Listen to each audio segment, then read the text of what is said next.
First, Mr. Smoyer, thank you that you agreed to answer some questions on the Cologne thing. It's a long, long time ago, so thank you very much that I can be here. I thank you for coming. You made a long trip. Yeah. And I think you remember when we had our first phone call in December. Yes. And I told you first I have to say to you that there are survivors of the so-called tank duel at the cathedral. How did you how did you feel when you heard that there are survivors? Did you know that there? I didn't know. I did not know that.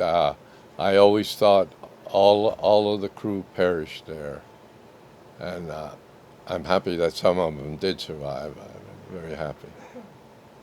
So, where did you know from that no one survived? I think Jim Bates, in his life story, I think he has in there that they all perished there. But I know, I know, I never went to that tank and looked inside, but I know they told me that some of them had been inside, burned up, and I think they said one made it on top of the tank. As one who had his legs cut off made it to the top of the tank and burned up on top. And the other two that got out, they always told me that they ran around the back and one fell over a bicycle and died. The other one ran down the street and fell over and died down there. I never knew they survived. But I thought many times of that. During the last decades, did you think very oftenly about that incident? Oh, yes. Many times. Sorry, maybe it's too bright in the back because the sun is coming in and closer and closer. Oops, let's do this.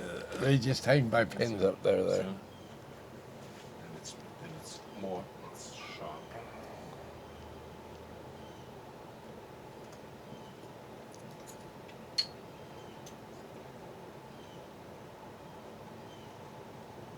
So of course we're doing an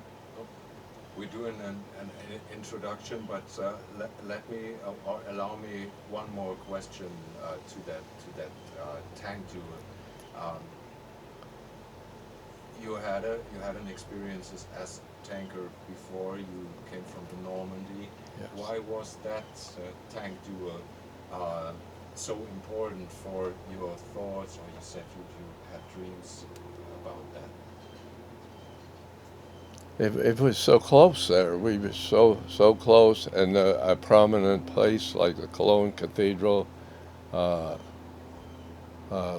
a lot about it from the history and stuff, and that always did bother me that they all had to die.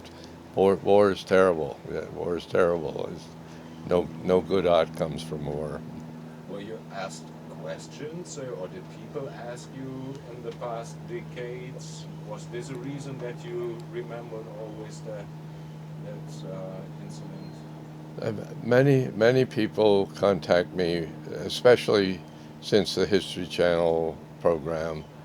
Many people get my name and they call me or write to me and ask questions or ask me to sign a picture. Maybe they would have a picture of me, ask me to sign it and return it. But many people have contacted me. But it never goes away. It never goes away.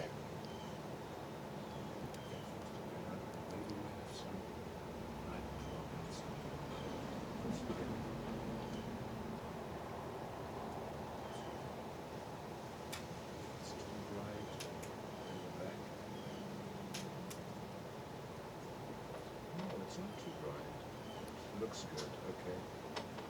Don't be worried. Everything is good. Okay. You were a soldier. And in our phone call, you said you had nightmares about that. Yes. Did you see pictures in your dreams? Many times I dream of that. I have post-traumatic stress syndrome, which goes back back to the war all the time. Many times I wake up sweating and things going through my mind about the war. Okay, but also in that phone call, you said me no one knew this for a long, long time. I when I first came home, I never talked about it. Tried to put it out of my mind, but it wasn't out of my mind. I just didn't talk about it. Nobody knew about this. What happened to me, like at work, or my wife. All they knew, there was a newsreel made at that time. It was on news and played in the theater back in my hometown of Lehighton. My sister-in-law went to see a movie there, and always the newsreel would come on first, and then the main feature. Well, as she was watching this newsreel, all of a sudden I came up out of the tank, and she didn't know that was going to be on there, and it surprised her that they were showing me in Cologne coming out of the tank. But she then, in turn, went to the manager of the theater and asked him to run this again the following night so my parents could see it. And she took them to the movie, and they saw it then too. And when you came back to America, they told you that story? Yeah, they saw it. Yes, they did see it. And then no one talked about it for decades? A long time. Like I say, I never talked about it until, about maybe 15 years ago. A man, his name might be familiar. His name is Robert Kaufman, Kauffman, from Emmaus. He called me and asked me if I knew who the gunner was in the American tank at Cologne, and I said, yes, I do. That was me. I'm the one that was the gunner there. And he said, well, everybody is trying to find out who that was, and nobody knew it. So he said, I'll call the 3rd Armored Division Association and let them know. And from then on, we started to go to the reunions. Every year, the 3rd Armored has a reunion. And we started to go there, and they encouraged us to talk about our stories. They say, don't take your stories to your grave, tell them before you die, which I would like to do. I'd like to have somebody write a book with all of my stories in, but I have many stories. It was the 5th of March in 1945 when you crossed the border to the city of Cologne. Had you any ideas what you had, what you would expect with the name Cologne or that city? Did anyone tell you what's going on? Well, I knew Cologne was a large city in Germany, but I didn't know much history. But I recall the first day we were going I don't know what the name of the street was, but I remember to my left I could see a town clock, a clock up in a top of a big clock up in the top of a building. Here we call it a town clock. I don't know what it would be over there. But I remember seeing that big clock, and I remember our lieutenant, our platoon leader was a lieutenant. His name was William Stillman. And he said, gentlemen, I give you Cologne. Let's knock the hell out of it. And then, right around that time, we had a terrible barrage, artillery barrage, coming from the Germans. Shells were exploding all around. First I thought we were being bombed. I thought it sounded like bombs going off all around, but it was artillery, or maybe the 88s or something, I don't know, firing. But they were exploding all around, and then eventually that slowed down, and then we moved up and went to the entrance where the trolley cars were underneath the overpass, we went in there and pulled the cars out of the way so we could approach. Yeah, the 36 had to remove the cars. Yes, well we 36 had to remove the cars. yes, well we were right there too. Uh, did you climb out of the tank and work? Did you work? I have pictures in my album showing our captain and our tank commander Bob Early. At that time it was Bob Early, my tank commander, and they were out there. And I had when Jim Bates first contacted me and started corresponding. He sent me pictures and asked me to identify people, which I did for all I knew on there.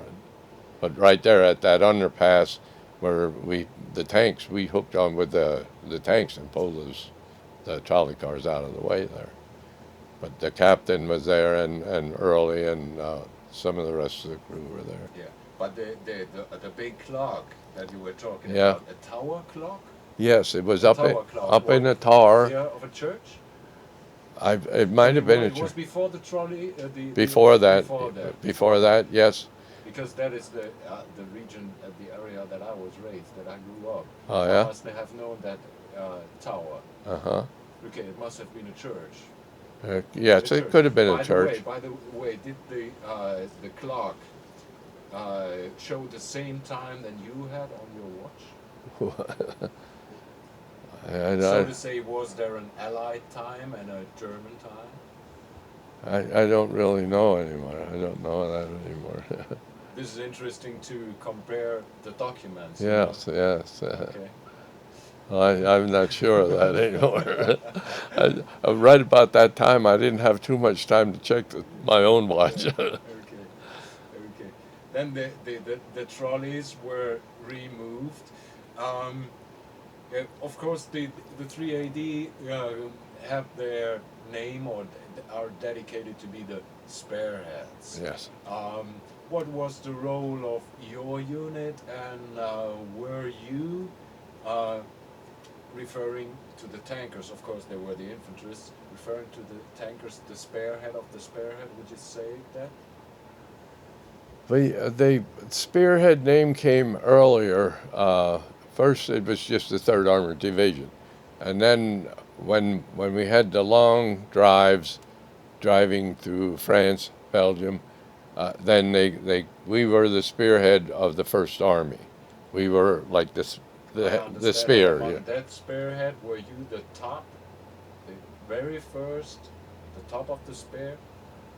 Many times, yes.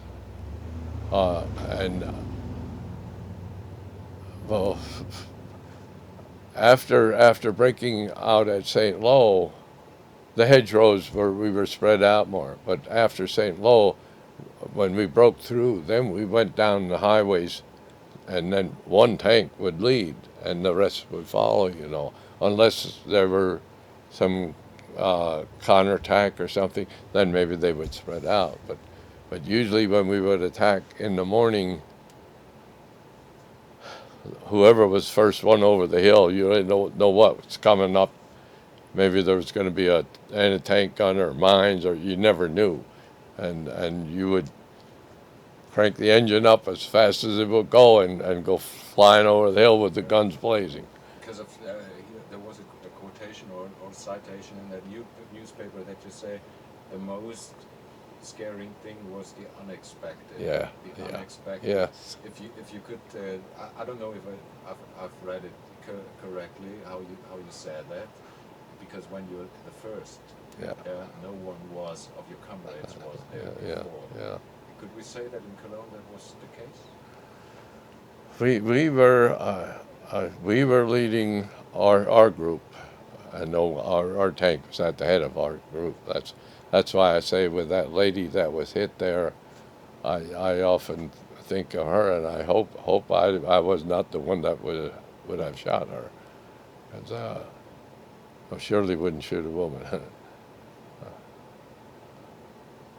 But you and in their times when you were in Cologne, you were the first. There were no other comrades in the most time that were in front of you. No, most of the time we were ahead. and at times we would stop and the infantry would go ahead of us, and then we'd move up again and back and forth like that. Yeah. Sometimes infantry would be up there and sometimes they were not. Is it typical for urban warfare that tanks will be in the leading position? For us it was. For us it was. I don't know how the rest of them did it, but for us, we would be in the lead. And many times the infantry would ride on the back of our tanks. But if we would get stopped, like a tank, and a tank gun or something would be ahead, we'd stop, and then they would get off, and we used to say, like, they would fan out, they'd spread across. Because okay, I've talked to many veterans also on the German side, and they said it's a difference. The guys in the tank, a tank is a distance. They call it a distance weapon. Uh-huh. So, and if you come into a town like Cologne, it's totally different. Close fighting, close. Close fighting. Well, Paderborn, that was close. That was maybe 50 yards. That tank I knocked out at Paderborn. Same at Mons. My first tank commander was killed at Mons, and we were hit. But before we got hit, even we came in toward evening in an area not right in Mons, but near Mons. I'd say outskirts of Mons. We went into this field and formed a ring to set up guards for protection for ourselves. But after, we got set up there and it was going toward dark, you could hear the German equipment. They were retreating toward Germany, and they always said that we captured many of the people that were supposed to man the Siegfried line for the Germans. But we pulled into that field, and as it got dark, we heard this. We could tell the sound of a German tank compared to ours. We knew a German tank was coming. But at that time, there was no night vision. We couldn't see out of the sights. We couldn't see where he was or anything. But he pulled right in the field with us, right in the middle of our people. And I don't know if he realized that he was in amongst the Americans or what, but in the morning, as soon as it got light, we could see through the sights, and I could see the cross. I fired right at the cross and knocked the tank out. But I never went to look in. In the beginning, I know what it looks like in the tank when they get knocked out. It makes a real mess in there. And I never looked in there, and I didn't that day. And I hope that maybe those people realized they were in the American lines and that they got out and ran away and not stayed in there. Because I didn't go to see what happened. Would you,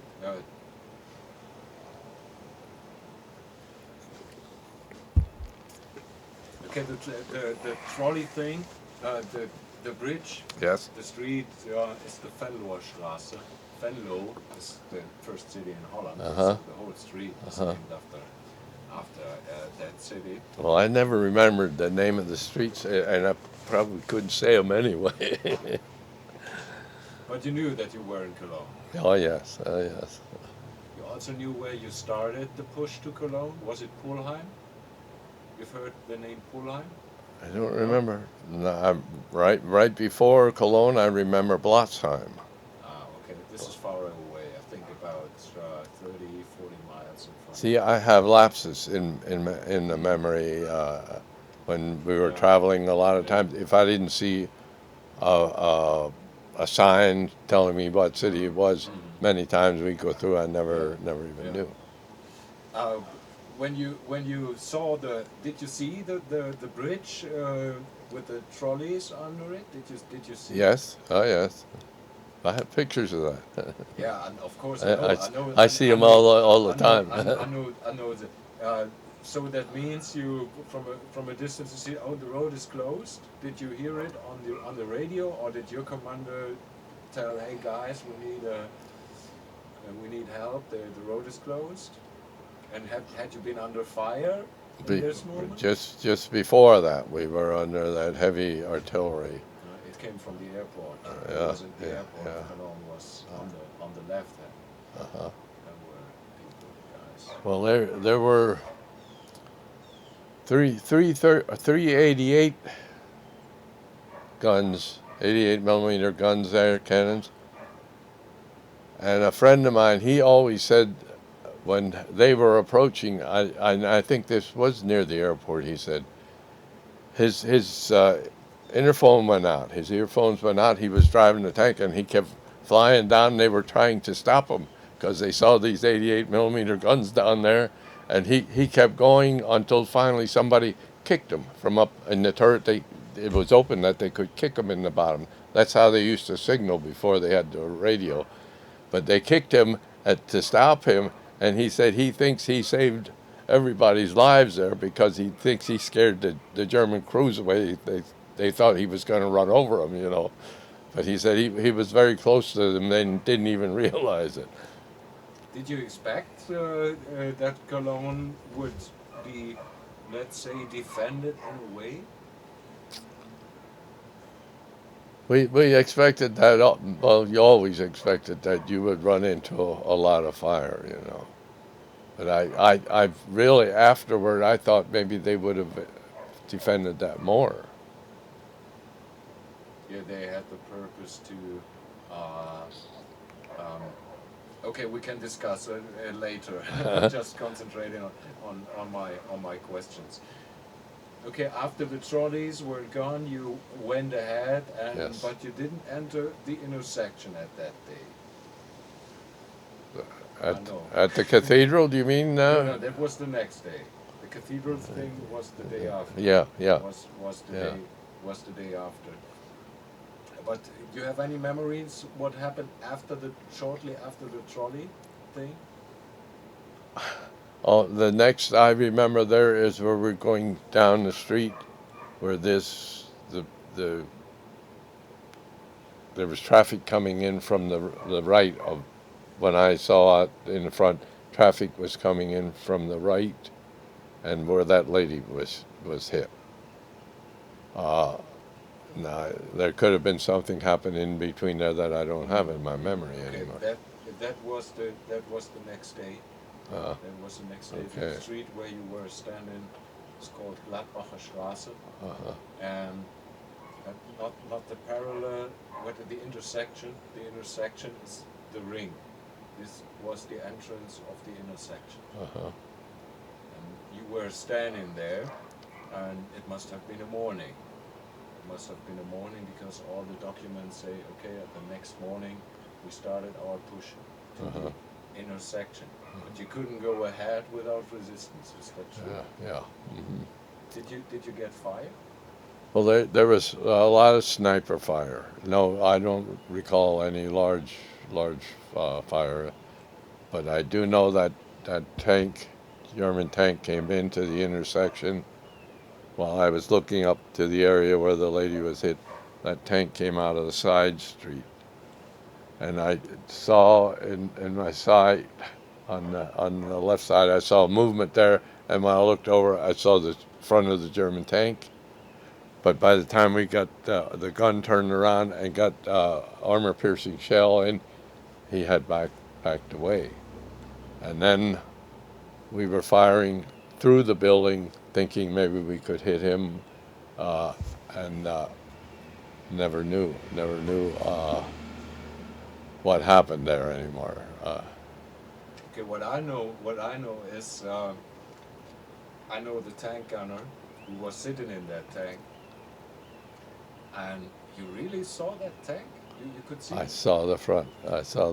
Yes. He came out there, and just that quick, he was backing away. And he was also he knew that someone was shooting into the building and the tank was covered by rubble. And then they tried to go back, a few meters, but they had to leave that tank. Yeah. That's See, I never knew that either. I always thought that tank might have gone down to the cathedral, and that was the same, would be the same tank that was down there until I spoke to you, and you told me no, there were two tanks. So, and I didn't know. I never looked down that street afterward. I didn't know that they abandoned the tank and went away. You know. And I often wondered if I did hit him while I was firing through there, but yeah. Okay, you've hit him quasi like a rebound. a ricochet, hit and bounce off. No, with the building. Okay, yeah, The okay, building was coming down, yes, and they had problems with their turret. They Uh-huh. weren't able to move it. In other words, I put the tank out of action with the building. Okay, but no one of them was injured. Yeah, so go ahead. it wasn't That's damage to fine. material. That's fine. That's okay. Nobody was hurt. So and then there was that car coming into the front line. Did you see it? Did you see that car coming? I did see a car up ahead of us, in front of us. And in fact, I think there was more than one came in there. There was traffic came in there, but I, from in the tank looking through the sight, you couldn't see who was in the car or anything. They were, what I remember is camouflage paint on them, and connected them with the army, with the German army. You know, thought they were army vehicles. But later, I don't think I knew right then that lady was hurt there. I think maybe I remember that more from seeing the film. But I don't remember seeing her right at that place. The tanker on the other side, the German tanker, said, "Oh, I always for many years, because he was asking me, I've seen that lady in the film. Do you know if she survived? Because I know I thought for all those years I thought I was the one." And I felt the same way. I always thought maybe I did that, and or maybe our assistant driver, he was firing a machine gun in there too, and I thought, well, maybe he or I, but others were firing back behind us too. You know, like they spread out in the street. But when you saw the films, you had that memories. Yes, yes. But years later, or All the time, still. That don't go away. That never goes away. But I would not have, if I knew it was a lady there, I would not have intentionally shot her. That's why I'll say it that way. And I hope I wasn't the one that did harm her. yeah, the old comments in the newsreels say, "Our troops opened fire on a Nazi car." Yeah. Although the car looks civilian, they also fired on civilians. Okay, but they fired from both sides. They came between the lines. Yeah. Was that happen oftenly, that civilians came between the front line? Not that I remember. One time later, moving down toward the cathedral, I know a man came out across the street and fired a machine gun over his head, and he put up his hands and ran to the side. But I don't remember any, like, the cars and stuff coming in like that other time. Okay. When you entered the intersection, it looked different, like the suburbs and the newer town. Do you have memories how it looked, that Cologne? I recall how the buildings were all bombed and piles of rubble on both sides of the street. how the buildings had collapsed from bombing. And I knew, remember the streets were narrow when we were getting down toward the cathedral, that I couldn't turn the gun sideways or I would hit the buildings, as a ruin ahead. I had to keep the gun straight ahead. And as we went into the intersection where we shot at the German tank, I had to go in with my gun facing forward until we passed the building and then turn. And that's when I had two sights, gun sights in there. One was a telescope, which was right along the barrel of the gun. And then there was another one, a periscope, where we look in and up and out the mirrors. Both of them had gun sights. Would you say it's nice? It's nice to see, but then I have to do the frame a bit wider, that your hand moving is Okay. there. Okay, you said that's the of course the perspective of a tanker or a tank gunner and the commands you're getting, and you see the city and the streets. What's your perspective at that you? What can you see? Well, I say, I had the two sights. The telescope would bring stuff closer, but it was not as wide a view. The periscope, that was a wider view, and the sight lines were in there. We had to set those up to match the gun. But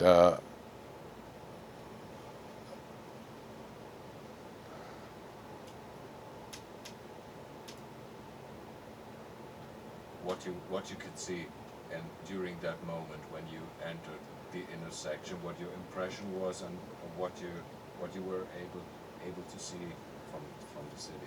well, as we entered the intersection, my gun was straight ahead, and the driver had instructions to just pull into the intersection far enough for me to turn the gun to the right, so to fire on the German tank, because our tanks, our guns had a history of hitting and ricocheting off, not doing anything. But of course we had the new 90 millimeter gun that was more powerful. But as we went into the intersection and I started to turn to the right to get to my sight on him, on the German tank, the driver also had his periscope turned, that was on the swivel, like he turned it so that he could see up there, and he saw the German gun coming around to meet us, and instead of stopping, he stepped on the gas pedal, floored it, and went roaring out into the middle of the intersection, and that's when I fired while we were moving, and then stopped and fired two more. But when I turned and looked up there, I looked at that big black hole in the front of the gun tube, where the shell comes out, and that's sort of scary. You did see nothing before the second before. You did see nothing. You couldn't see what expects you behind the wall, behind the rubble. Nothing. No idea. No. We had.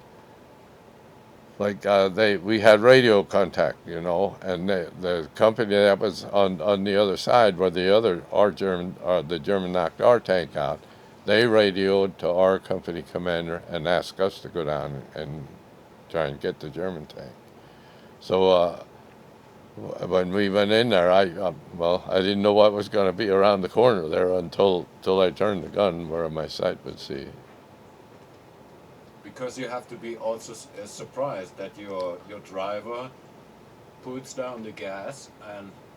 Yeah, well, he was supposed to stop, but when he saw what was coming, he got scared and stepped on the gas. He was afraid he was going to stop, and the front end would get hit. So he tried to run away from the tank, the German gun tank, or the tank gun. What did you think? How many seconds had you got? Maybe a second, half a second or something. Very close, very close. He was very close to that he could have fired. Because like I say, when I looked out of my sight, looked up there, all I saw was that big black hole in the front of the gun. So he was close. Did you ever ask yourself why they didn't fire? Yeah, yeah. I wonder why. Uh, maybe he just wasn't quite close enough yet. I don't know. I would think if he would have fired, I might have been the one who got killed there. I don't know. So was it easy to hit that tank because it was a short distance, or was it, for example, a lucky shot? Oh, First one. I was a good gunner. I could shoot pretty good. I was a pretty good gunner. But you must have known where to point your gun. Yeah. Oh, You yeah. had no idea. No, no. Lucky for us, I guess. Lucky for us. Maybe if our driver had stopped there, it might have been the other way around. Might have been the other way around because it was very, very close. Did you discuss it among your comrades? That was Yes, we did. We talked about that many times. what It was was going on? very, very close. During that in that tank, did you talk what was going on? Not right at that moment. Afterward, we talked about it many times. How very close that was. That could have very easily been our tank that burned up there instead of the German tank. How was it? Can you remember how the communication was going on between Robert Early? I think one of your comrades was the Regi, then it was the driver. What did you? We just when I would fire, I would just yell if I'd call for armor piercing or explosive. When I fired, if it needed more, I would fire again. Like Early didn't tell me fire each time. When we went into something like that, I fired whenever I saw something. Because a lot of times you could not wait for the tank commander to give you a command to fire, such as in Paderborn. I didn't wait for him to tell me to fire. I fired as soon as his gun came into my sight. And Robert Early said, "This is okay. You make the decision. You got the thing on the tree. Yeah. You mean shoot, then you can shoot." Mm-hmm. Okay. Let's get a few yards backwards. There was that shot of the German tank to the first tank on the right side, the right command on the right side. It belonged also to Doan's CCA, right? I'm not following you right. Okay. Your combat command had a loss in the parallel street some minutes or half an hour before. Yes. Their leading tank was hit. That's By the way, right. the Germans said the two leading tanks were knocked out. There was one standing on the left side of the street and one on the right side. But of course, the cameraman, I don't know if it was Bates or if Rosenman at the moment filmed that. Yes. The tank commander is coming out of the tank losing his leg. And Andy Rooney said he was standing back of the tank and he did see how the commander died. And I hope that we get the name because there was one survivor. There was only one survivor of that tank. His name was Gallucci. And I hope that the son of Gallucci remembers the name of the tank commander. And I've got a list from the National Archives. I'm also trying to find out that man's name. I have a friend, Fred. He was in D Company anyway, and he's active. He's from Tennessee, and he's trying to locate now through there's an archives in Illinois, Yeah. 3rd Armored. Yeah, I'm in contact with him. Yeah. Well, he's trying to go through there for the daily reports to see if he can trace that back. I just talked to him a few days ago, and he said he would try and see if he could find We it. cannot put our things together, then we'll find it. I'm sure. See we're that? We're far. There's Walter Stitt, the secretary of the 3rd Armored Association. They have a list of all the men that were killed, but they don't have the dates or the places. If you had the date, you might be able to trace it easier that way. Okay, we have the first tape is run.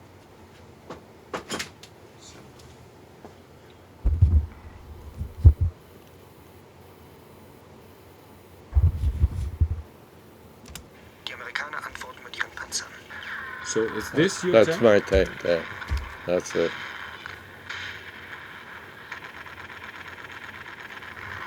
And you said on the other side you saw that German tank coming? Yes, he came out of the left side. To my left side, he came out. And these are really the clouds of your shots? Are you sure? I think it is. I think it is. Yes.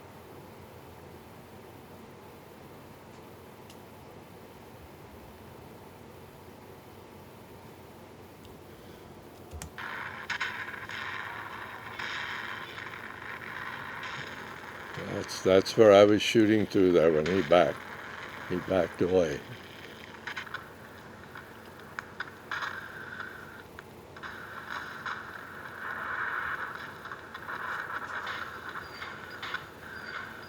And that was the way how they did the house-to-house fighting. Yes. Yeah? Yes, To clear. yes. Ein Zivilist kreuzt die Schussbahn.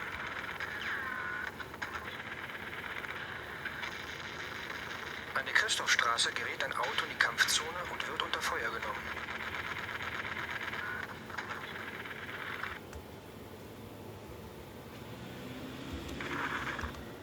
Let's go one second back.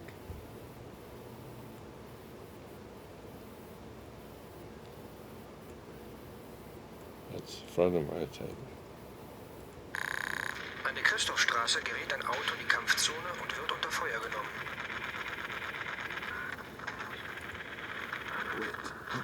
Down there, someplace I think is where that man.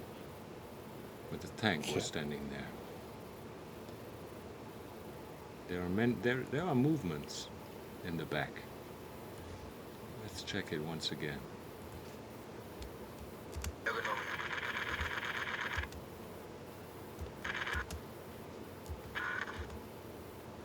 I know it came out just enough so I could see the front, and then it backed away.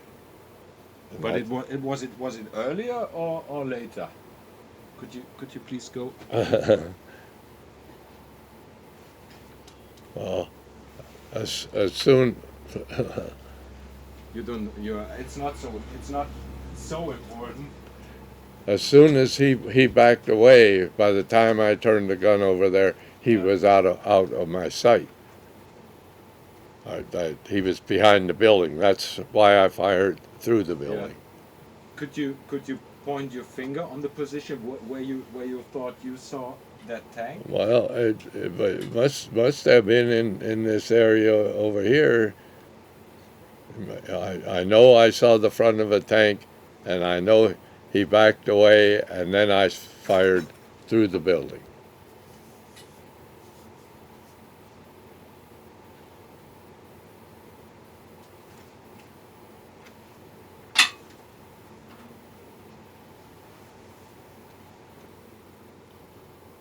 Are you looking for something special? Yeah. I was trying to see if I could see the front of that tank, but I can't see it. Tank. I was expecting it to be here anywhere. Yeah. I remember seeing it. I know I saw the tank come in there, and that quick he was backing away.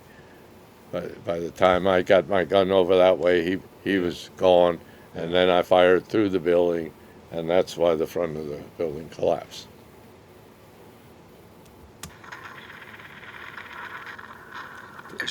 There was standing something. Die Spearheads laufen über den Kaiser-Wilhelm-Ring am Boden vorbei auf die andere Seite in die Christophstraße. It wasn't long. He wasn't there long. He just came up and that quick. I think he saw us and backed away right away. And this is yours. That's my tank. Yes.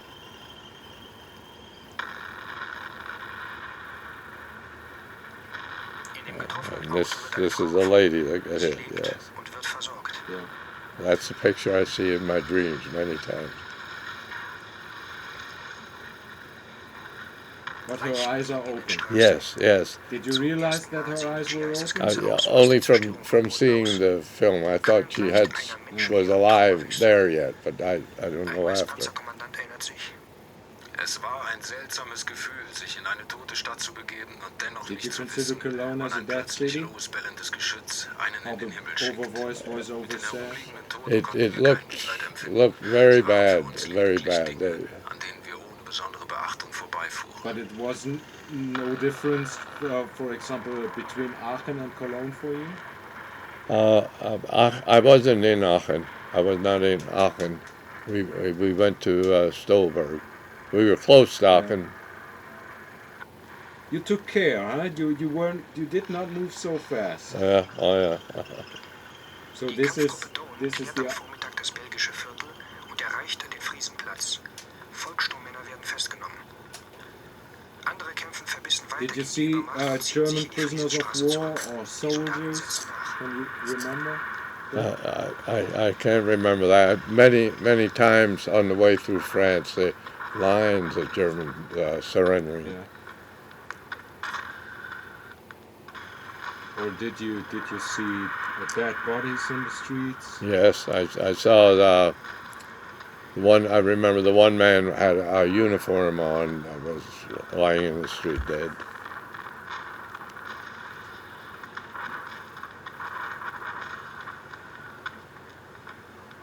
Okay. Vic asked me if we could use that anxious lady Yeah, for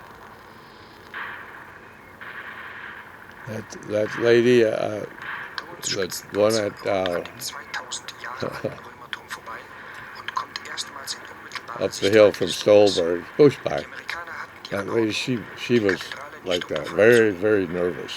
Because I was there at their house one evening when the Germans came over and bombed.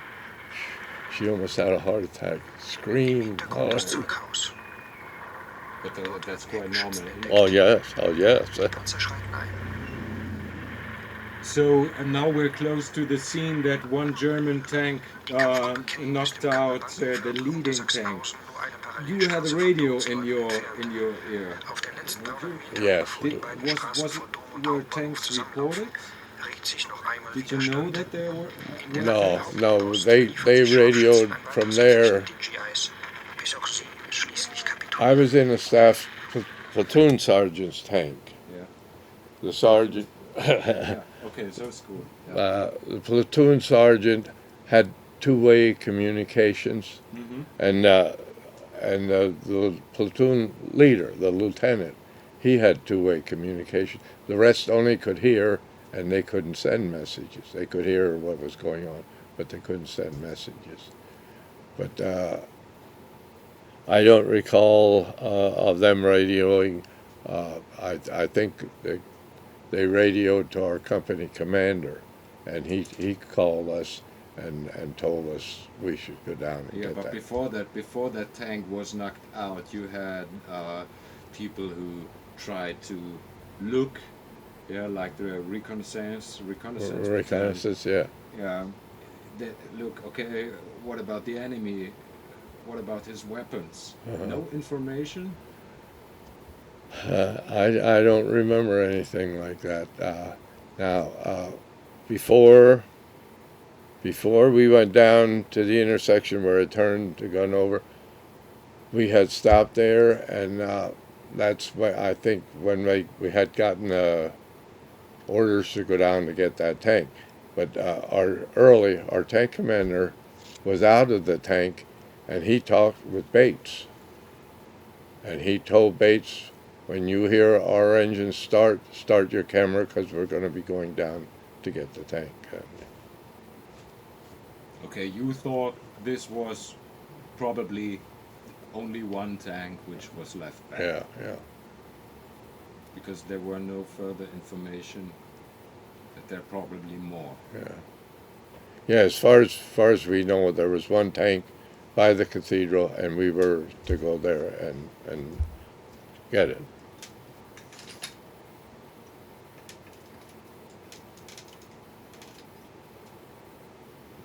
Oh, excuse me.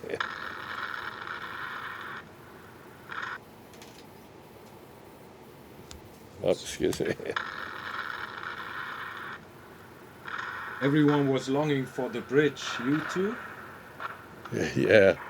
Um 12:50 Uhr erschüttern starke Explosionen die gesamte Gegend um den Dom. I always said I wish those men in that tank would have gone across the bridge before it was blown up and got out of Could you there. please repeat, because I had my arm. You always wish.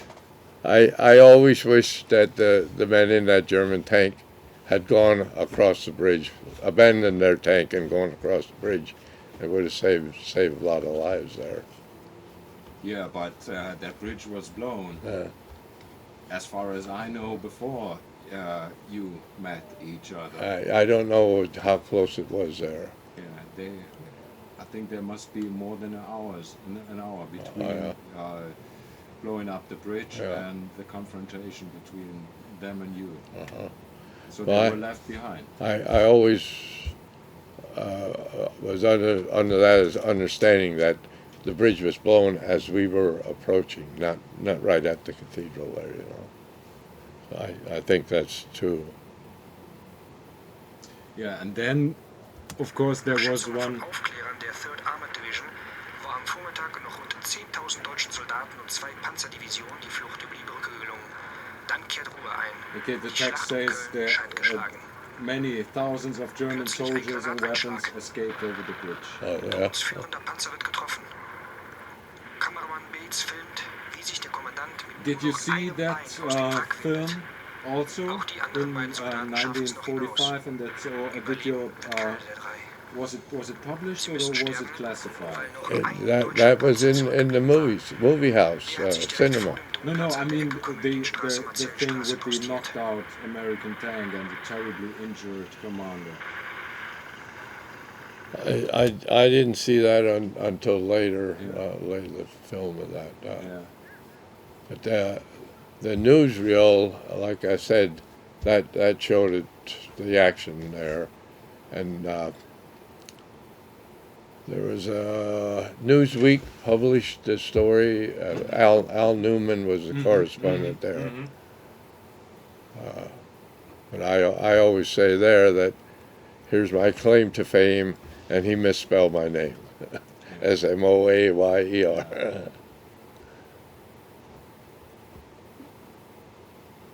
Would you push the big one, yeah? And after that happens, Nebenan im Bankenviertel agiert immer noch Keynes Kampfgruppe. okay, we have to change it. It was not Kane, it was Doan's Die stärkste left amerikanische flank. Waffe am Yeah? Boden. And you were the only one who had that tank? Yes, Ein there were Panzerkommandant two. Sergeant Robert One was in the 33rd Regiment. soll mit seinem Gefährt in die Marzellenstraße fahren. Zunächst schleicht er sich zu Fuß heran, um die Lage auszukundschaften. Auf dem Weg trifft So, er den Armeekameramann The text, James Bates. the voiceover says, Robert Early went forward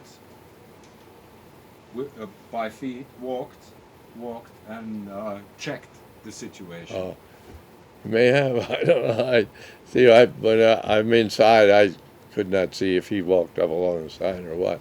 But I always know that they say he and Bates talked, and he told Bates to start the camera as soon as the tank engine starts.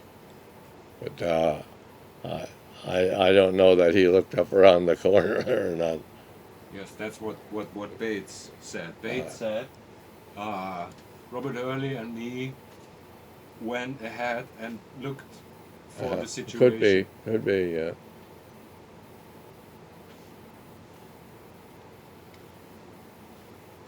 And then came back and decided, Ob ich mitkommen kann, und wir gingen in die Zwischenebene eines Gebäudes. Von dort sahen wir den deutschen Panzer, der mit seinem Geschützrohr in die andere Straße zielte. Sergeant Early sagte mir, ich solle hier mit meiner Kamera warten. Er wolle direkt auf den Platz unter mir rollen, kurz stoppen und dann auf den Deutschen feuern. In dem Pershing-Panzer, den Robert Early steuert, sitzt der 19-jährige Clarence Smoyer am Geschützrohr. Hier im Bild oben in der Mitte. Yeah. Okay, Robert Early is the commander and Clarence Smoyer is having the finger on the trigger. That's what the text says. Oh yeah. Or the gunner is Clarence Smoyer, 19 years old. Did you know that the tank you have to knock out, or you ordered to knocked out the leading tank of the other platoon? Yes, we had heard that. That's why they told us to go down there to get that one. And also, the light tanks were in the area there. Our light tanks were there too. And after the war, I met a man who was in A Company, which was light tanks, and he always used to shake my hand and thank me for saving his life, because he said they had orders to go and get that tank too, and he said we never could have knocked that tank out. We would have been killed there. So he always used to say, "You saved my life," and I said, "And no, I didn't. I saved my life. You came along for the ride." Oh, there was another one who had orders to knock. Yes, the light tanks, they were supposed to go in there too. But I don't know where they were in relation to us. But he always used to tell me that they had orders to go and knock out that tank. That specific tank, or could it have been another tank? No, the one by the cathedral. He always said, "You knocked out that tank, you saved my life." We were supposed to go there and get that. Okay, then you knew the situation, the history of the American tanks. Many tanks were knocked out. That was criticized for many times. Yeah. And that tank, I think you've got it a few weeks before Cologne. Yes. Oh, yes. After the Ardennes, before we started our drive to Cologne. I don't remember the exact date when we got it, but I know it was after Ardennes and before Cologne. Yeah. It was looking totally different in comparison to the others, wasn't it? Yes, better. Do you think it could be that the Germans didn't know that tank? It was lower. Our M4s were higher and not as wide. This was lower and wider, more like, could have possibly been that way. Could have been that they mistook it. But I mean, we had markings on there. I'm pretty sure there were markings on there. Maybe they were surprised to see that tank come in behind the wall and hesitated for a second because they didn't That's know. possible. That is possible. Because I know their gun was pointing close, very close to us. Yeah, and then we had that, and then we had that scene that's Wir rollten in die Querstraße. Ich drehte unser Geschützrohr und eröffnete sofort das Feuer. Der deutsche Panzer gerät in Brand. Kameramann Bates filmt die Aktion Auge in Auge mit dem Feind. That black hole sticking out there is what I remember most. Die Beine ab. Die Besatzung versucht noch auszusteigen. Der Schütze im US-Panzer feuert ein zweites Mal.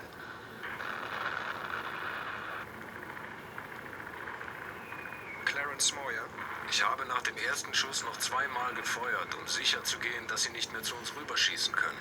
okay. Then the subject is you open fire for the first time, and then you fired once again.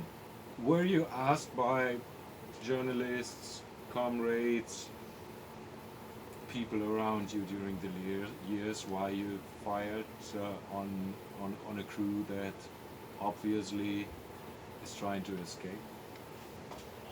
When we were firing, I didn't see them going out there. I didn't see them. I don't think. I don't remember seeing them getting out. But when the gun was pointing right at us, I always think somebody could have been in there, pulled that trigger, and we could have been on the other end of that, you know. But well, like I say, when we fired that gun, there's a lot of action inside the tank, and like the big ball of fire comes out, the smoke and stuff is around in there too, and I don't recall I think I remember more from the film of them getting out of there than I do from the actual time. At the information, any radio information, or what was going on when you saw nothing? Had you any? Did your commander say something? No, that way it was fast. It was bang, bang, bang, like as fast as the loader could put a shell in. We fired, bang, bang, bang. Oh, you didn't have the possibility to fire a triple shot or a double shot? I had to pull the trigger each time. You had the trigger, but he had to reload He had to load every time. every shot? Oh yeah, one at a time. Because I have and there was the shells were thrown out later. Yeah. Did he threw it out with his hands, or was there an automat that? They would fly out on the floor inside and when the shell would cool off, they'd throw them out. Okay. And many times earlier on, we had an assistant driver very nervous. And as soon as the guns would start to fire, he had to go to the bathroom. We always used to save shells for him to use to throw out. No bathrooms in the tank. But he used to scream and carry on. It got so very bad that he was disrupting the whole crew, and they took him out of the tank and put him in with the kitchen crew, cook, help in the kitchen, and put Homer Davis then came in as a replacement. Whoops.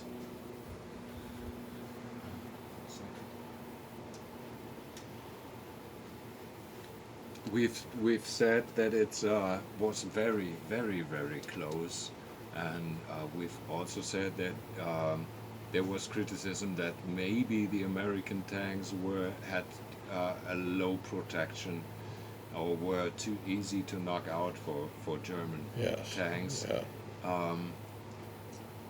Didn't any time you considered that this order was too risky, because only one tank was reported, they were left behind with their back to the river? Was the risk too high, because the effect was to knock out only one tank? Did you criticize it, or did anyone criticize it that the risk for the crew was too high? I don't recall anybody saying that. No, I don't. Or would you say that under, maybe from today's perspective, no one would, under responsibility, give such an order?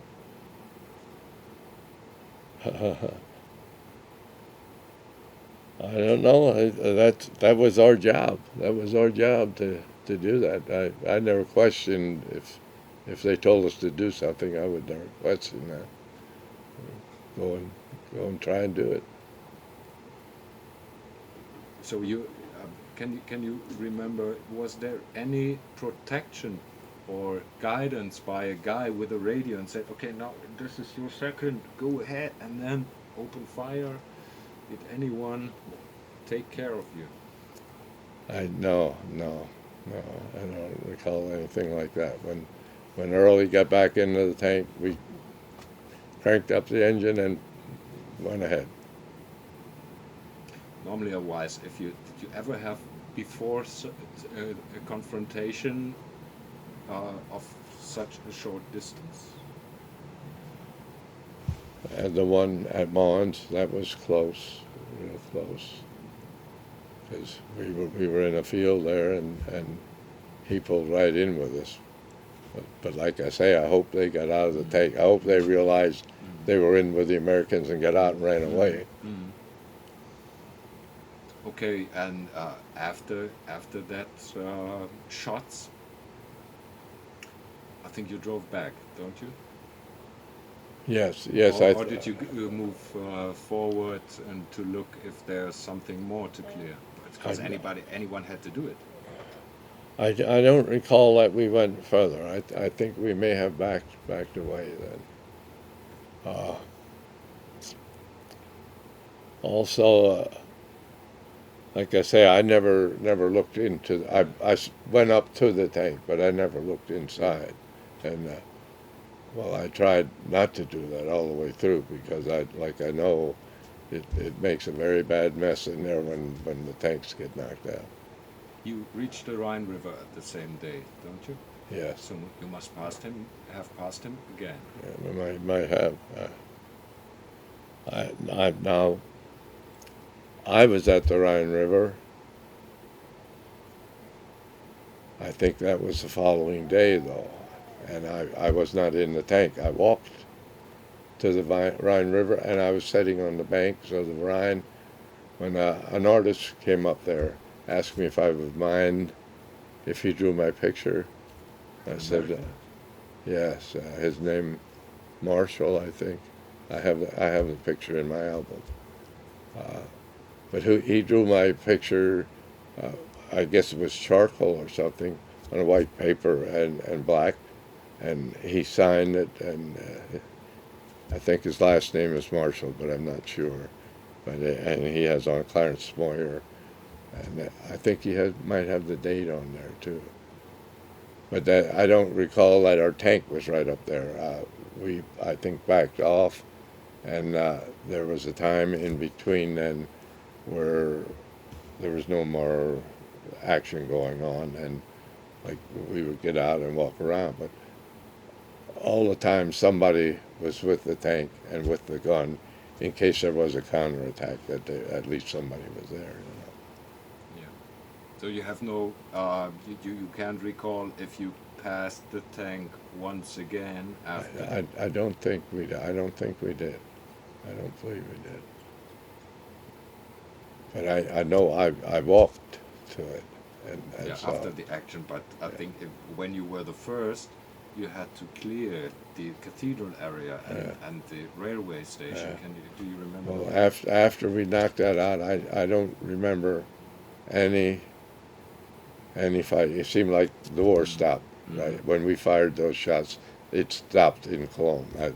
Like the last shots of Cologne. I'm just looking how the light is.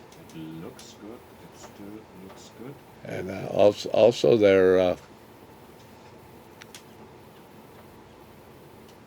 I think it was the day after Jim Bates had a photo session, and I don't know why I was never in those pictures.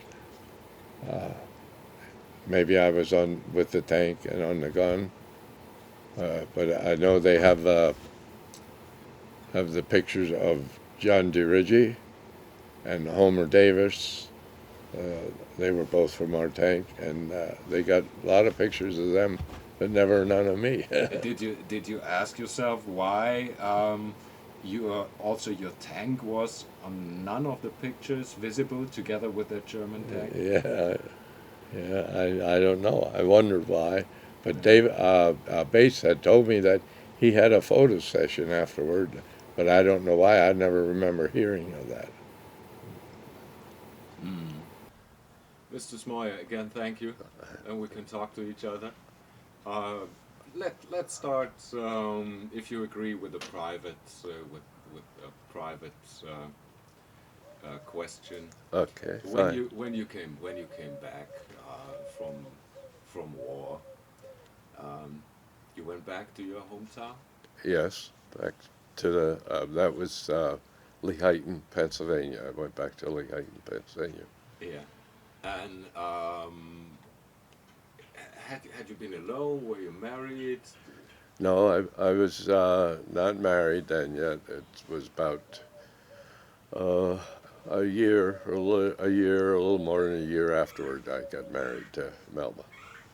And had you been together with comrades when you came back to your hometown? So were you pampered in a way that you had people around you with the same experiences? Oh yes, some of the other fellows that I had gone to the service with, they returned home. Of course, some of them never returned home. They were lost over there.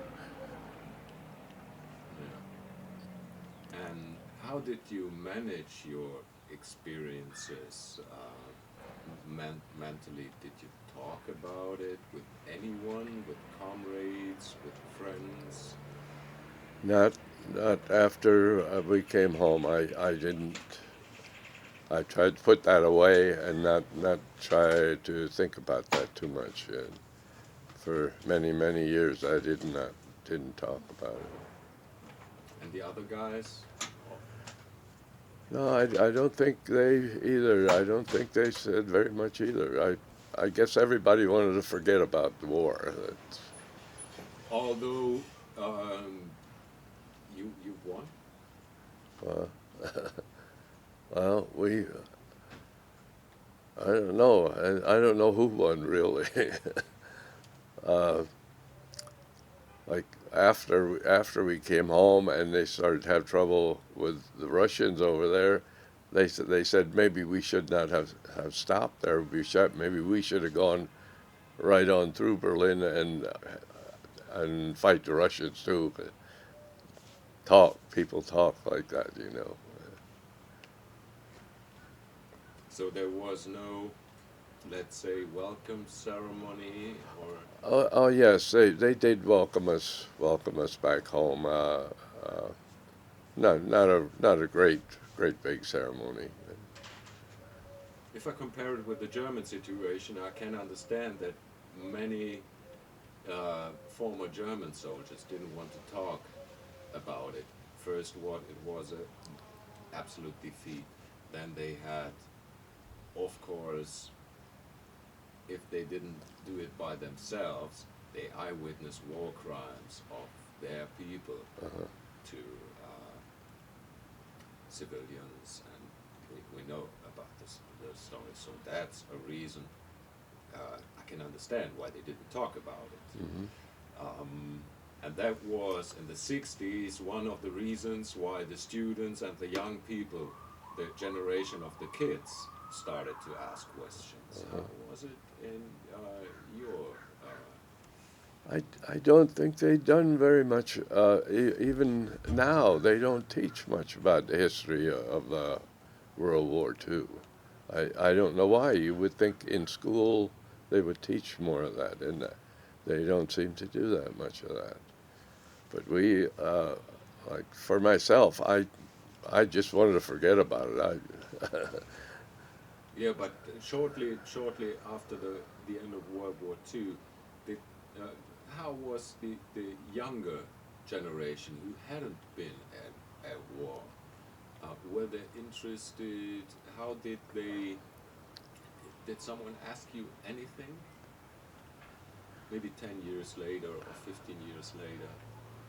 Oh, early on, I know well, it was just we just didn't talk about it that much. I don't think. And it was very much later that they had contacted me about. I mentioned that to you before about the thing in Cologne, and asked me if I knew who the gunner was in the American tank there, and the man that contacted me was Robert Kaufman. When I told him I was a gunner, well, from there on, then he encouraged me to talk more about it. And when I joined the 3rd Armored Division Association, they too encouraged us to talk about it. They always told us not to let our stories go to our grave with us, you know.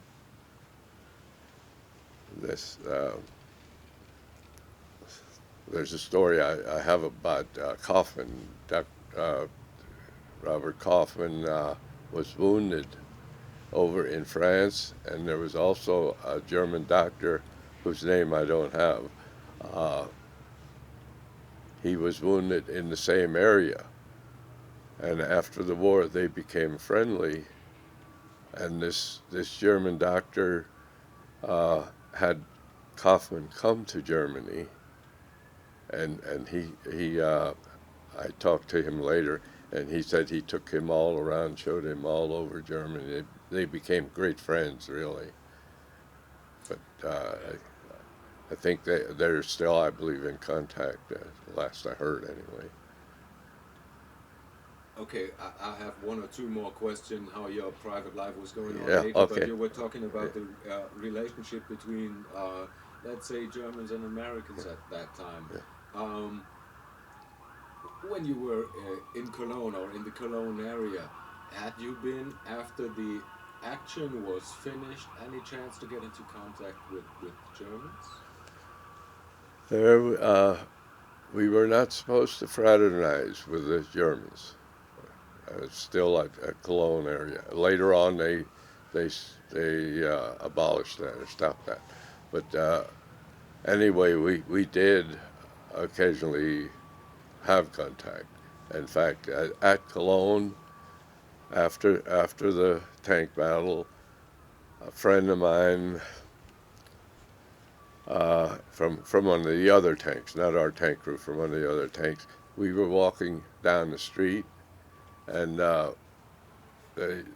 was, I think, two ladies and some children sitting on the steps in front of the house, sitting on the steps. As we went by, the kids came out, and always they come out and ask us for candy or chewing gum, kagumi. Is that right? Yeah.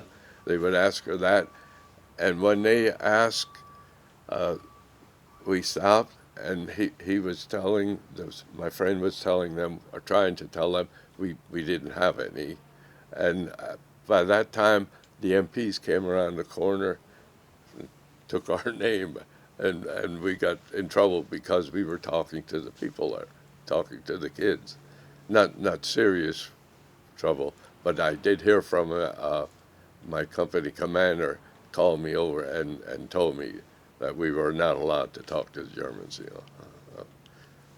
But I know it happened all the time. It's hard not to talk to somebody if they speak to you, you know. At least answer them. Okay, but you didn't get a fine for it? Or? No, there was a fine. They did have I think it was like a $75 fine if you were caught talking to them. But we didn't at that time. I just got a warning that we weren't supposed to talk to them. It's supposed to be much.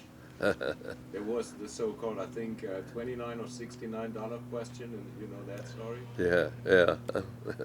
I've heard like that. But I've forgotten what the right amount was. I thought it was $70 or something like that. Yeah, there was. If you, for example, you know the stories about the German Fräuleins. Yeah. Yeah, if you got closer to a German Fräulein and made some steps to ask her, come on, let's hide away, that it was the so-called, I think, $69 or $79 question. Yeah. Did you know comrades who had to pay that? I never knew of anybody that really had to pay that. Maybe I better not. Okay. There was a story with the captain at Stolberg when we came to. You may not want to put this in there, but when we came to Stolberg, as we were passing in town, this one tank commander, a sergeant, I won't say a name, but he saw this very nice lady at a door, and that after we were settled in, and later that evening, he went to the door and knocked on the door, and as the story goes, when the door opened, the lady came to the door, the captain was sitting in the room. And the captain, this is a story, and I don't know if it's actual truth or not, but they said the captain said to the sergeant, "Here is a bottle of whiskey." Gave him a bottle of whiskey and told him to get lost, told him to go home. So that may be just a fairy tale, I don't know.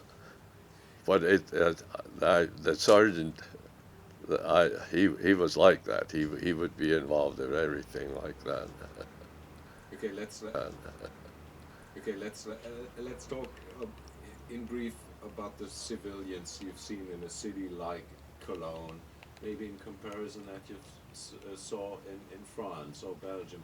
Many people said, or experts said, that the people in Cologne, for example, didn't look as how can I call it, as thin and malfeeded.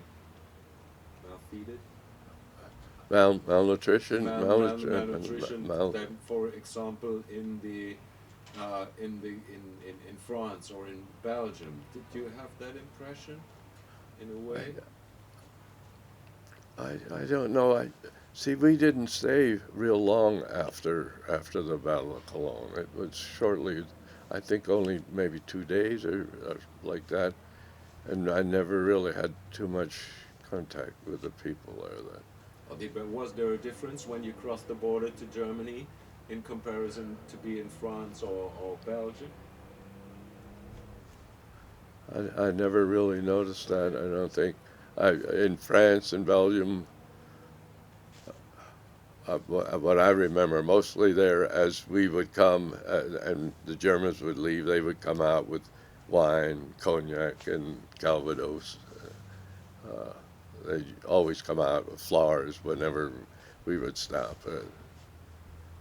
But I never had a whole lot of contact with them. Yeah. And do you think the Germans that you or the people from Cologne considered themselves as to be defeated or liberated? What would you say? I don't know.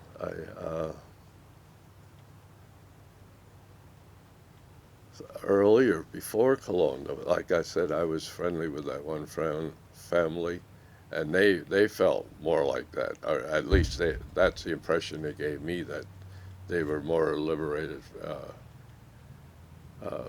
Well, I think as we advanced, when we would conquer a place, well, then there were no more Nazis. Even the Nazis were no more Nazis when you would talk to them. But maybe deep in their heart they still were, but they didn't. We wouldn't know that. Okay, maybe it's a difference. You were in the front line, and there was action going on, Yes, and the people were afraid. Yes. And maybe the third or fourth, let's say, row, which was following. Yes. Yeah, the people said, okay, the war is over. Yeah. And then they came into the streets and waved. Yeah. Maybe this is the difference, because you were very close, or too close to war action. Yeah. Maybe this. Yeah, Okay. I think most of the time you didn't see the people. They were maybe down in the basement, and by the time life was starting to come back to the towns, we would be moving on. Did you expect that there are let's say human beings in the cellars at all when you entered Cologne? But because of the streets, they were empty. There were a few civilians that. Yes, a few were around there, but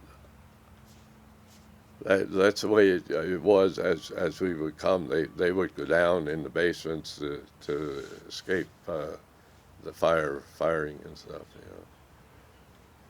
But most of the time we didn't see a whole lot of civilians around. Some, not many. Did you get information from the infantrymen that went into the houses that there are civilians? Well, I don't know how, but I know I heard the stories about them going in and the people were down there. So myself, I never went in and found them that way. You're quite tall for a tanker, aren't you? Yes.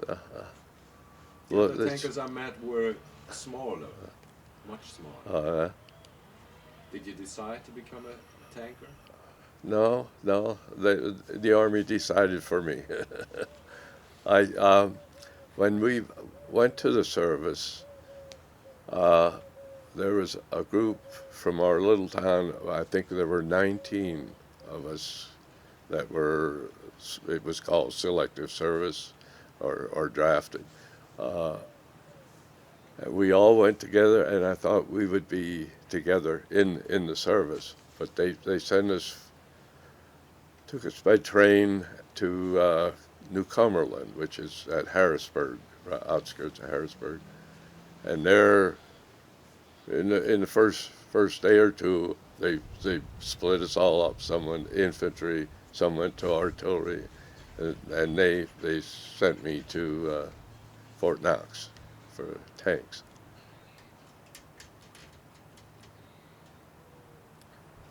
And you had to accept it. You couldn't say, okay, sorry guys, I have preferences. I would like to do this and that. No, they did an aptitude test, and they determined by that test they thought we would be best.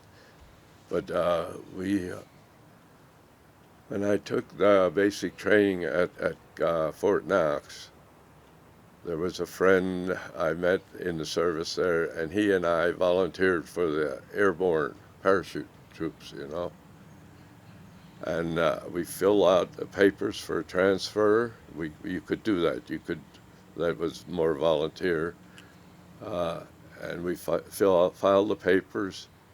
But before I could go to there, they sent me to the 3rd Armored Division at Uniontown Gap.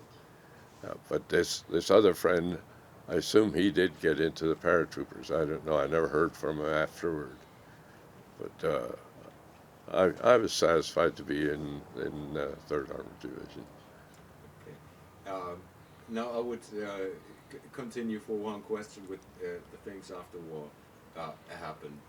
When you came home, did the army support you, let's say, to reintegrate into the society, to find a job or something like that? There were training.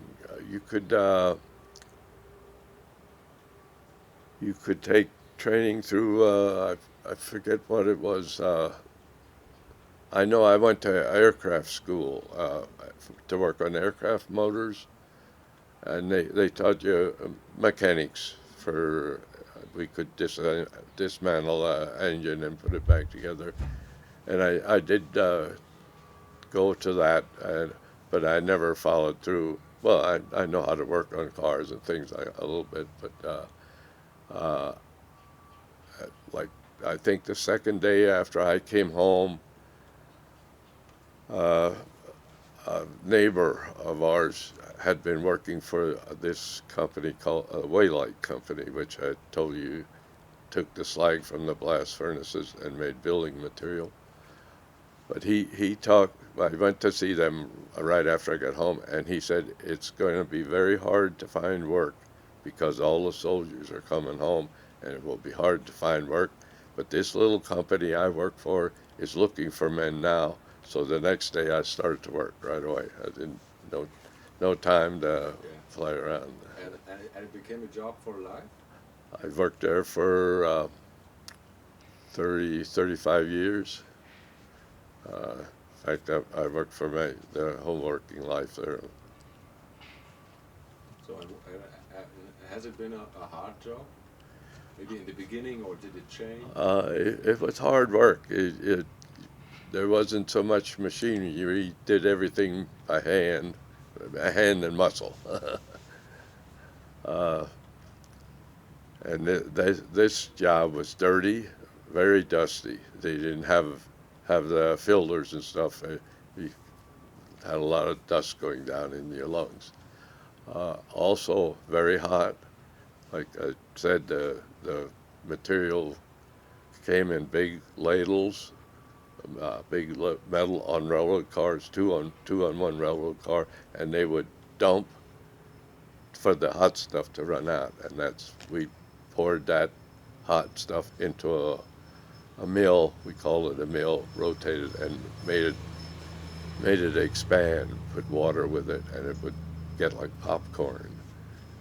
But that was hot, very hot work around there. You were quite young, about 20, 21 years old. But then you decided... Early 20s, I'd say 22, maybe 24. Yeah. And then you decided, okay, I need a family, I need my own family. Yes.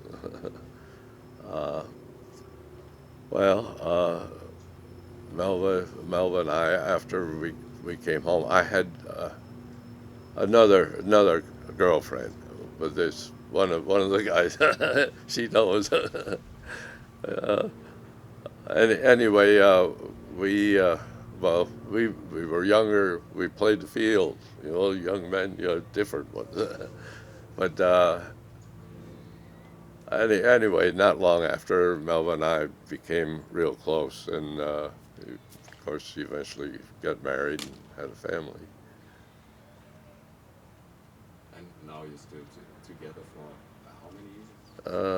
Our 60th wedding anniversary was just in December of 16. Okay. I admire you when I'm looking at you. Believe it. Congratulations. Thank you. But most of the marriages don't last that long anymore. The young people, if it don't work out right away, they forget it. Okay. Would you mind if we, of course, I had been awake. Did you know that there was a misunderstanding?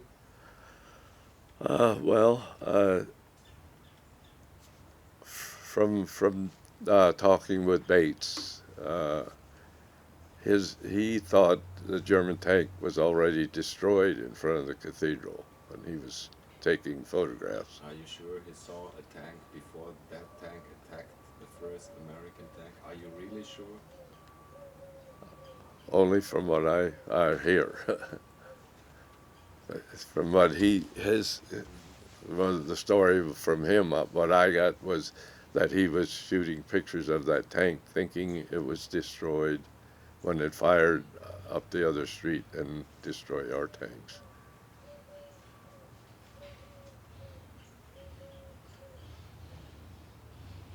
I think there was no tank when they were looking over the rubble. They didn't see a tank. They thought there is no one. That's what I'm believing. They thought there is no one and started to relax. Let's say that. Let's say that. There is not a single picture existing of that tank before the action started. I didn't find any picture. Bates said that he was filming there thinking the tank was knocked out when suddenly it opened fire on one of our tanks. Okay, let's talk about maybe friendship and loyalty. Or unloyal, I don't know the right word. Like unpatriotic or... would you think so? Oh, I don't know. I wouldn't think so. I don't think so. Not for me anyway.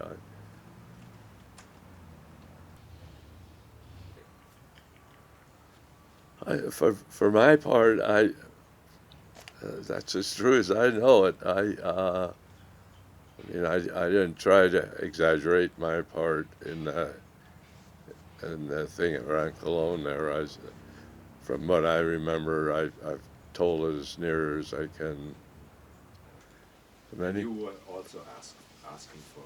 Many people were trying to find out who those people were in that tank that died, and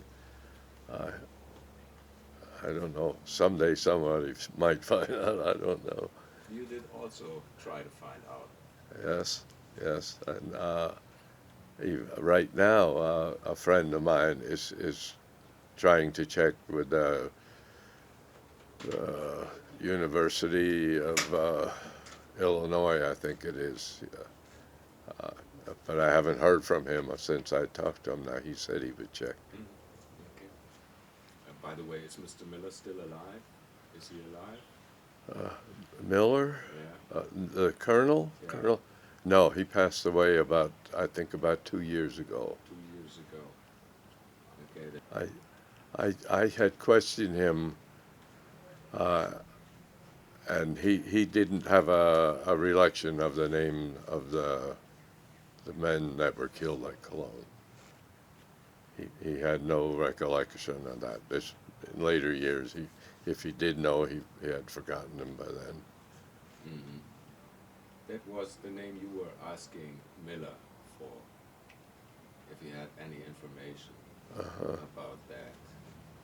And Miller answered that it was one of the most bitter moments in his career. Yes, he asked me not to share that letter, but he has passed on, so I don't know why he was concerned about not sharing the information. He was out of the service, and they couldn't have done anything, I don't think, to him. Yeah, but I think maybe he had moral problems because they were young guys and they died because he was not conscious enough. Mm-hmm. This could be an explanation. Yes. And as I recall, he said, after the incident in Cologne, he would fight the war his own way. That he before that he was fighting or doing things the way they gave him orders to do, but afterward he thought he was going to go his own way, do it his way. He said he changed the plan. I don't know Yeah. what plan he made. Yeah, I don't fully understand that either. Except maybe they tried to avoid going right head to head with the Germans. I always took it that way, that maybe before they tried to evade, come from the side or whatever, but not go right into it. I'm not sure of what he meant by that. Do you think there's anyone who knows that story? I wouldn't know any other, no. So the whole, let's say, operation remains a little bit mysterious. That's, Remains a little bit mysterious. I just thought of that. Last night I told you about the artist drawing my picture at Cologne, Marshall Thomas. His name was Marshall Thomas, and I never heard anything from him afterward. I don't know what branch. I assume he was part of the service, or maybe just correspondent too. I don't know. So Colonel Miller is the source of the order to your tank crew? He was our battalion commander. In the chain of command, he would give our company commander orders what to do. I don't know how this name is spelled. Quinlan, yes. How did you get that name? I mentioned to you before, we go on Saturday nights to a dance at a park in Florida here. It's Pioneer Village, right out the highway from here. There was a man there who was interested in finding the name of the Red Quinlan, was a friend of his, and he I think was killed, and he thought he might possibly have been in that tank crew. He thought he was in a tank at Cologne, and he thought possibly he might have been in that tank. But when I asked Colonel Miller about it, he, like the letter said, he doesn't remember a Red Quinlan. That's hard to say, Quinlan. felt to answer, let's say, in a way that he said, "I'm sorry"? Didn't you feel that? Yes, yes. He's sorry. He had no recollection of that or something to that effect. He, from what I remember, I had another 2 letters from him, and the one I remember him writing in there that he wasn't sure, but he had heard that one of his tank crews was involved there. Like he didn't really give the order. But I mean, we had orders to go down there and to get that tank after the others were knocked out on the other street. So I mean, he should have known. It's usually the orders come down from the chain of command, from the colonel down to the captain. Maybe he forgot about it. I don't know. But he talked in the letter like he didn't know for sure until later. He found out that one of his crews had knocked out the German tank. After many years, things get turned around a little bit, and you don't remember everything perfectly either, you know. These are details, but many people talk about their wine cellar. And Andy Rooney said, okay, it was the famous Excelsior Hotel. And I told him, it can't be Excelsior Hotel, because then you had to pass that German Panther tank. Did you? No. Okay, then it has to be, there is, the hotel next to the knocked out tank, the American knocked out tank, was called, let's translate it, the Eternal Lamp. You know what an eternal lamp is? Yes. An ever burning lamp? Yes. So that was the name of the hotel, the Eternal Lamp. It's a lamp that's it's like a fire, which Eternal flame? Eternal flame? Eternal Flame. That was the name of the hotel. Yes. I don't know if they had a wine cellar. I said, if you ever ask for the name, then Yeah, that seems strange that there is no record of that. I can't understand that they maybe got problems to publish the name in 45 because of the families. That could possibly have been. Even the photos weren't published in 45, and moving picture too. They hadn't been published. Well, the newsreel was on. Newsreel was on. 45? Yeah. While I was still over there, the newsreel was on because my sister-in-law saw it in the theater. I thought, okay, the duel between you and the Mark V was in the newsreel. Yes. But the Sherman knockout, as far as I know. No, I don't think that was on. I don't think that was on. No, it hadn't been. There were many veterans who asked after years for a proof that they got an award or something like that. Me too. You too. Yeah. But my records were destroyed in a fire in St. Louis, I guess it was. There was a place where they were stored, and the records burned in the fire, and they tell me my records were burned there. I was supposed to receive Bronze Star for the Cologne action, and after the Battle of Cologne, when I told you before, we went back to do maintenance on our tanks and reload with ammunition and stuff. Time gets confusing. I know we went back. I don't remember how long before we crossed the river at Remagen. Maybe just a couple days. I assume a couple days. But I lost my train of thought here.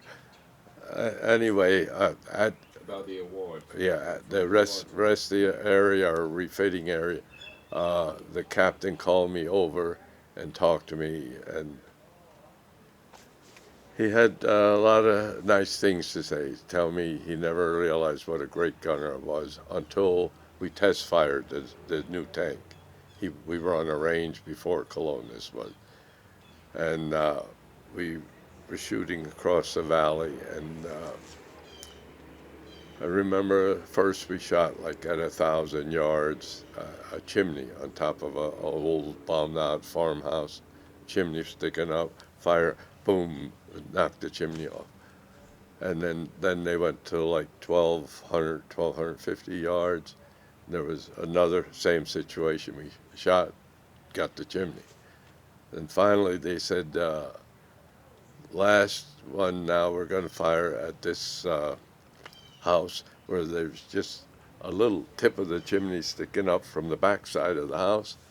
And we fired, and red bricks flew all over the place. And he told me, I never knew what a great gunner you were until at there. Well, I pointed the gun and the gun did the work. That's all I did was aim.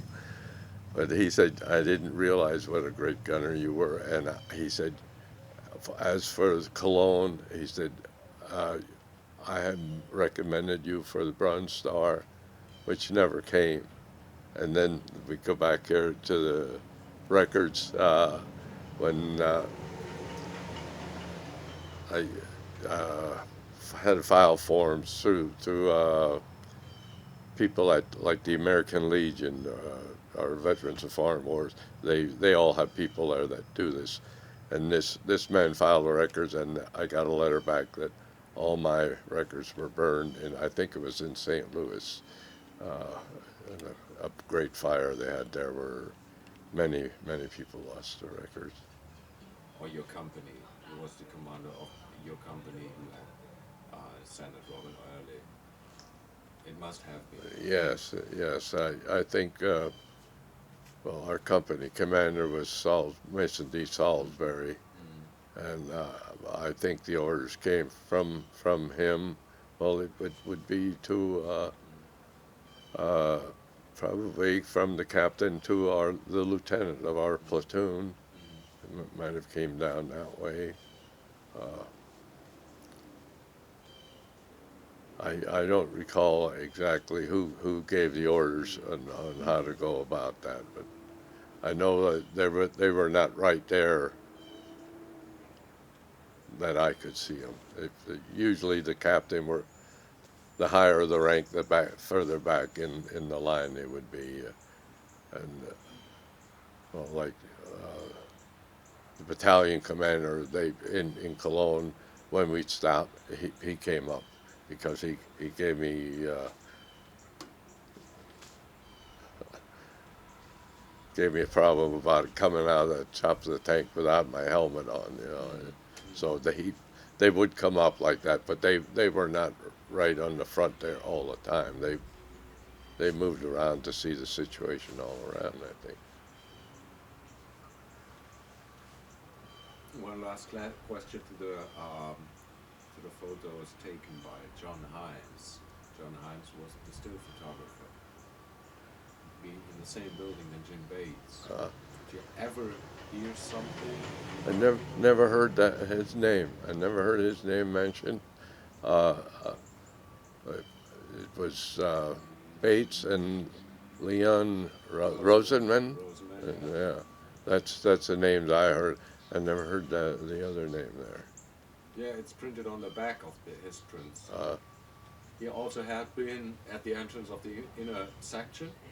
Yeah. Yeah. When you were confronted with the other German tank. Yeah. He had been there. He took photos. Yeah. Of infantrymen and of your tank as well. You can see it on the back side of the TAC 5 John Himes. Yeah. Himes. I try to find that man.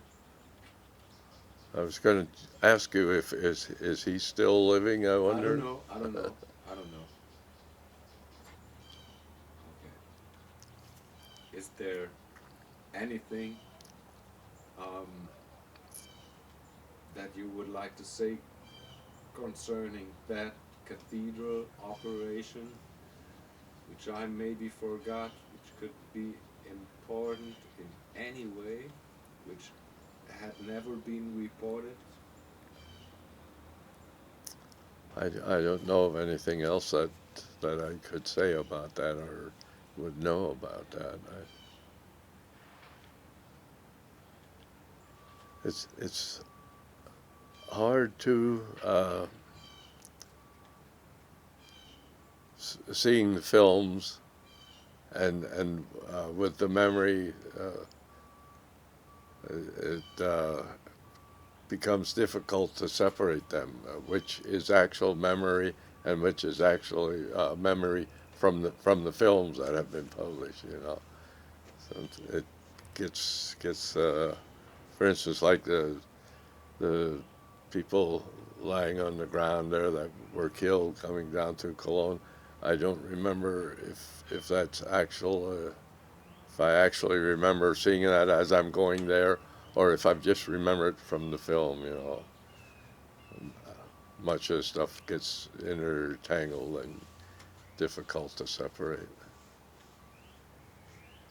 Okay, thank you very much. You're welcome. Thank you You're very welcome. much.